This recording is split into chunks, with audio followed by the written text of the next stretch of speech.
Online, there's this perception that Japan is filled with amazing tech that you can get at low prices. Is that really true though? I tried finding out on my latest trip to Japan and spent 3 weeks enjoying the country and seeing if I could walk away with a backpack full of awesome tech or come back utterly disappointed. So let's talk about finding cheap tech in Japan. Okay, so what items did I want to find on this trip? Most of them are secondhand. I want to find an iPod Classic because they just look so cool and retro now. A PSP because I never owned one as a kid, and maybe a new or used camera or lenses, and specifically a pink Game Boy Advance SP or DS Lite because my wife said that's what she wanted and never really had as a kid. I can't fully pinpoint all the love I have for these items except for my 2000s childhood nostalgia, along with the false sense that things were simpler back then, when in reality they were probably just as bad.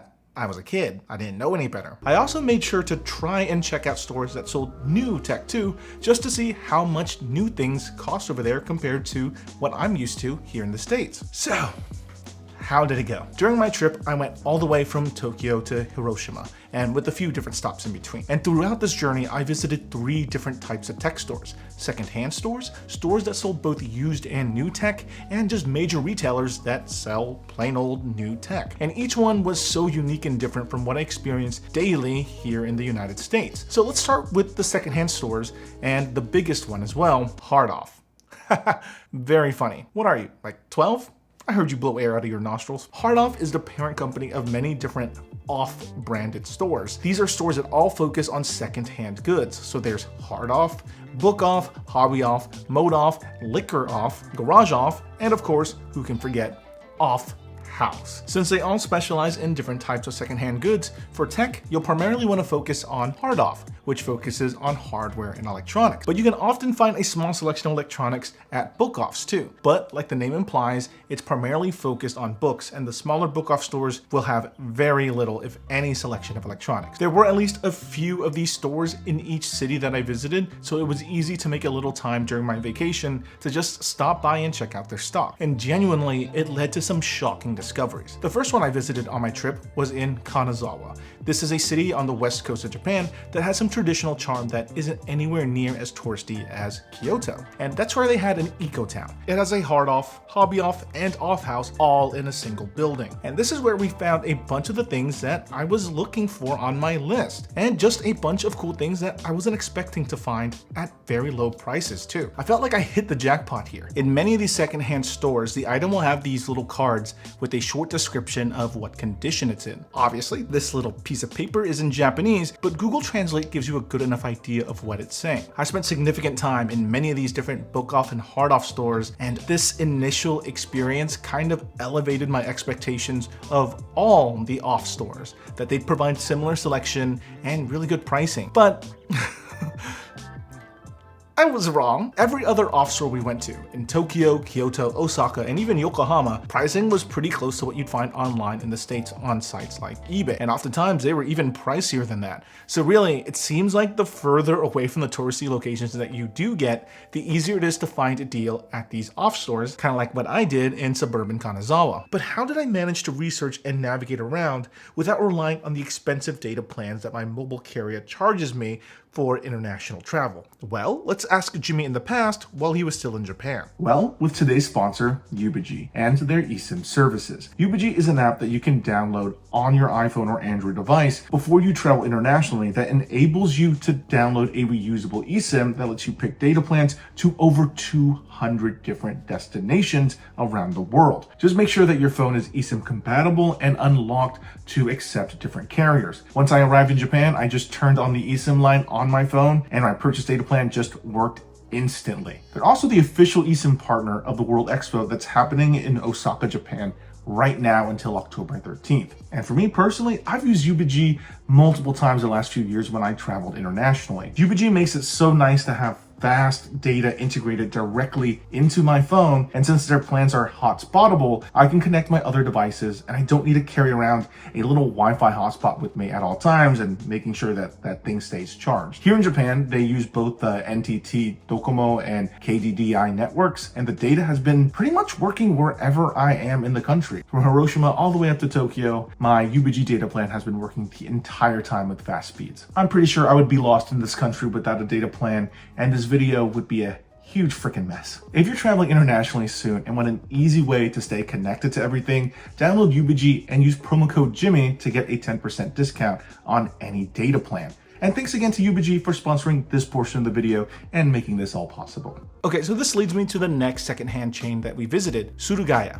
Suruga-ya is a secondhand chain that focuses on more nerdy culture stuff like anime, manga, and video games. But there is some bias to this though. It's definitely more towards 80% anime focused, and locations do vary on stock. But you can often find a pretty small selection of older video game consoles at these stores too. To be honest, at Suruga-ya, I was very impressed. You can find some very well priced secondhand goods. For their anime merchandise, for their video game consoles, not really. Pricing was just the expected market rate, and for the most part, kind of small. Since a large chunk of my list is video game focused, why don't we try to focus on finding a secondhand video game shop? Well, there is a chain for it, and it's called Super Potato. I've checked them out on a few times now on my many trips to Japan, and I wasn't all too impressed with their pricing. Across the board, they all seem a little high, but I will say that they usually have old but rare stuff that you won't find at many other places. So if you're interested in looking at things that are not widely available and are really unique, I'd check them out because it's really cool to see. Okay, so those were the stores that I visited that only sold secondhand merchandise. But there were also some stores that I went into because,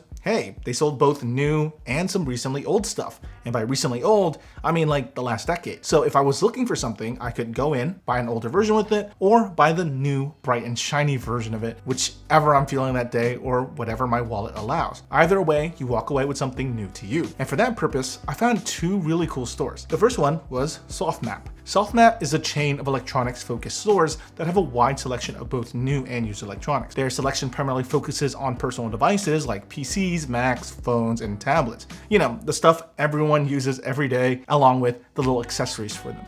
I thought the way this store presented their used goods was absolutely fantastic.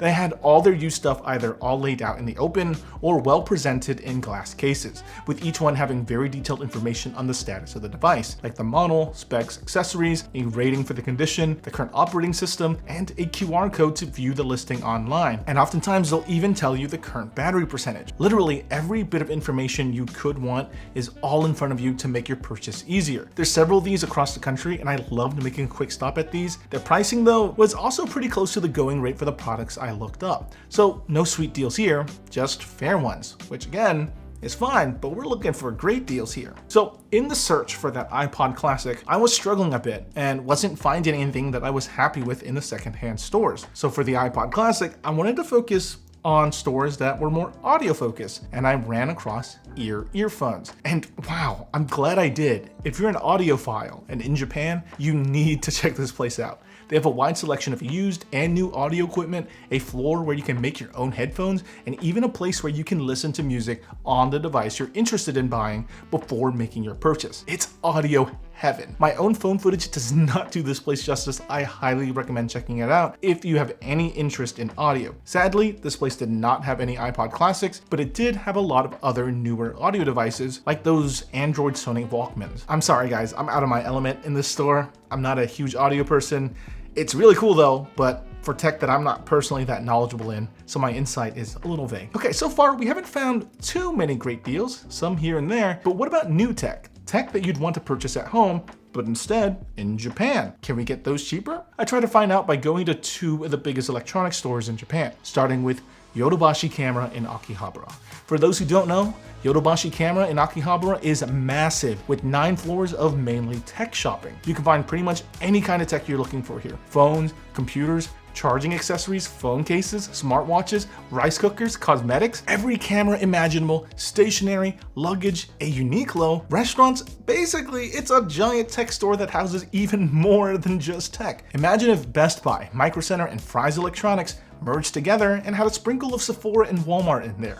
Oh, and it has a food court. You could literally shop in here all day, eat, continue shopping, and still come back the next day for even more shopping. It's absolutely ridiculous. I'm talking specifically about the one in Akihabara, but they have other smaller locations in other parts of the country. Smaller is kind of an overstatement though, because most of these Yodobashi Camera locations in the major metros are still absolutely massive all on their own. I really like Yodobashi Camera, but it is an overwhelming amount of tech on each floor. The nice thing is, most of the things that you can buy at this store are also also all out on display, so you're able to physically touch and feel a product and see if you actually like it to help you on your purchasing decision. They got a whole section of a floor dedicated to just freaking tripods, if that tells you anything. These things just take up so much space. Ask me how I know. It's an experience all in itself to visit Yodobashi. But you didn't come here to hear about me looking like a kid finally getting his Robux or V-Bucks. You came here because you wanted to know, is tech cheaper here than retail stores back at home? Well, for the most part, prices look to be just slightly cheaper in Japan, if not very similar to what I'd find in the States. We'll talk more about pricing across the board in just a little bit, but overall, I definitely see myself overspending in this store if I'm left alone.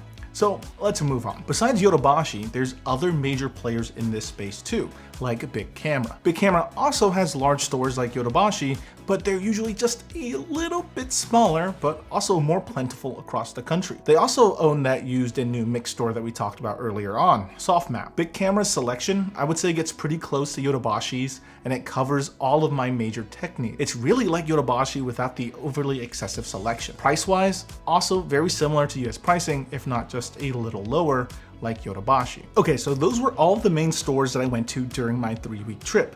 Now that I'm back in the States, which one of my grails did I manage to find? And were they actually cheaper in Japan versus here in the States? Well, here they are. I bought these items with a general idea of how much these things cost, but I didn't do deep research standing there in the store. That would be kind of awkward seeing some guy standing there for 30 minutes with 15 different tabs open. But anyway, let's start off with these. That's right, my wife, she's pretty happy with the outcome. We managed to grab a pink Game Boy Advance SP and pink DS Lite. And for me, I managed to get that PSP that I wanted. The SP has quite a few minor scratches and scuffs, but everything works as intended. This was about $110 USD.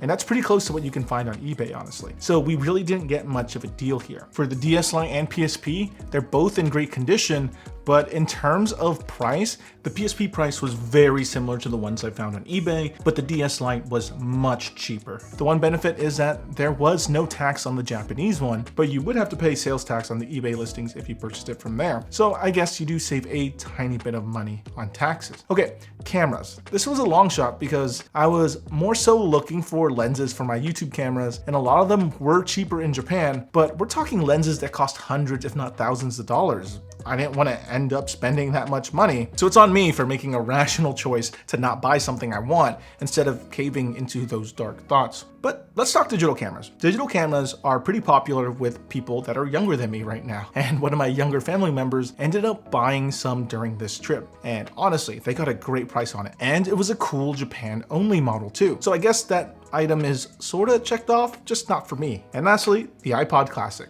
I didn't see a single one the entire trip. So instead, my wife managed to nab this iPod Nano 4th generation. This thing was only $11, lower than prices that these things go for parts-only listings on eBay. I will say it's somewhat scratched up on the body, and there's this discoloration on the upper right side of the screen, but otherwise this thing works fine. So believe it or not, basically all these items were purchased at that first Eco-Town in Kanazawa because pricing seemed just so nice there. But as you can see from our results, we did all right. Either everything here was the same price as they are in the States, or just a little bit cheaper. But every store I went to in the major metros of Japan had the same items, but with much higher price tags, or at best case scenario, the exact same price tag. So no, you can't really just walk into a random secondhand shop in Tokyo and expect a great deal. But on the other end, it's definitely not impossible though. If you spend a lot of time searching, you can find deals that could be just as good. We found some very well priced and decent condition DS Lites in Akihabara that were on par with the condition of this one. But that was also like after 5 or so secondhand stores that we visited.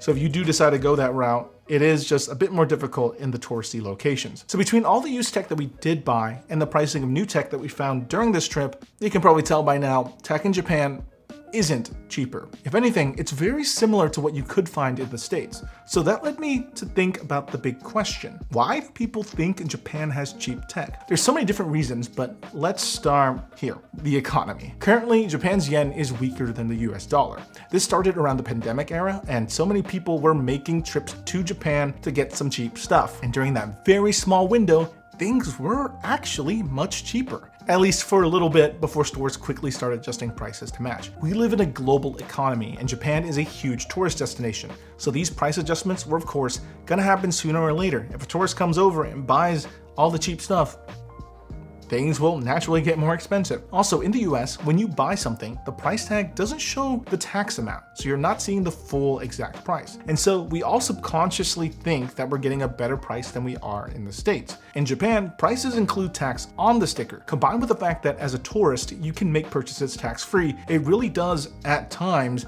lower the price of an item that you're buying. Does that make it technically cheaper? Kind of, but that's true about just any foreign country that you decide to visit. Just for an example, right? If a Japanese citizen, a tourist, decided to visit the United States and bought the same items that he would back home in Texas instead, it's tax-free, so it's cheaper than if they bought it back in Japan. Otherwise, the pre-tax prices depend on product to product, but are mostly very similar. So oftentimes, if you do find something in Japan that just seems like a really great deal, it's mainly due to the tax. So just for example, my own purchases, a lot of the savings was because everything was tax-free for me. And lastly, there's huge wards like Akihabara in Tokyo or Denden Town in Osaka that's dedicated to being a hub for tech shopping. Ignore the waifus, which make it really easy to find any and all the tech that you want, including many of the stores that I visited, all in a single location. So just the sheer quantity and variety of tech that you can find is absolutely enormous that couldn't be beat by anywhere in the States except the internet. Could the tech in Japan have actually been cheaper in the past? Probably, but I don't have any historical data to prove this. Instead, I can only speak from my own experiences of searching these things out and what I did see. And that's that great deals are hard to find just like in any country. And if you're looking for a great deal, you gotta search it out in more rural areas in less touristy locales. My best finds required going through a scary looking underground location to get to a residential area of Kanazawa and struggling to get back to our hotel. When you do end up buying used stuff in Japan, you also have to worry about region-specific limitations for what you buy. Some game consoles are region locked. PlayStation consoles in Japan swap the X and O buttons when navigating the UI, and Japanese cameras may not support English as a menu option, making it very difficult to adjust settings on a camera. These are just a few examples, so please do your research beforehand so you don't end up buying something that might not work for you. But the reality of buying tech in Japan isn't all negative either. While tech isn't necessarily cheaper, you can find some cool and unique overseas only items that you just can't easily find in the States. There were so many special editions of consoles, smartphones, and random tech that I've never seen before, as well as Japan only items. And because wards like Akihabara have so much dedicated to just tech, it's easy to kind of treat it like a museum or showcase of tech in recent history, and it makes such a unique experience to be able to just go there and see all of it. I didn't mention it, but even along the streets with these giant retailers and secondhand shops, there were so many much smaller shops just out there. Who knows what kind of amazing tech finds are hidden in these alleyways that I just overlooked because I ran out of time to pay attention to the little guys. But that's the thing, right? The experience of searching out these unique finds or finally finding what I've been eyeing in person makes a great new story to tell about the trip too. So, do I regret doing this little bargain tech hunt? I would say it was worth trying, but seriously, don't make a trip just to go tech hunting. There's so many other things that are fantastic about Japan that's way more interesting to do and fill your suitcases with. Like these cookies. I've been pigging out on these things. Please, help me. So just make your tech hunt a small part of a much bigger trip. Anyway, what do you personally think? Did I do well on this hunt considering that it was a part of a bigger trip? Was there any items that you personally think that I should have looked for? Is the outcome of this video what you expected? Leave all that down in the comment section below, and if you enjoyed this video, give it a thumbs up, and well, I'll see you all next time. Bye. I gotta eat this.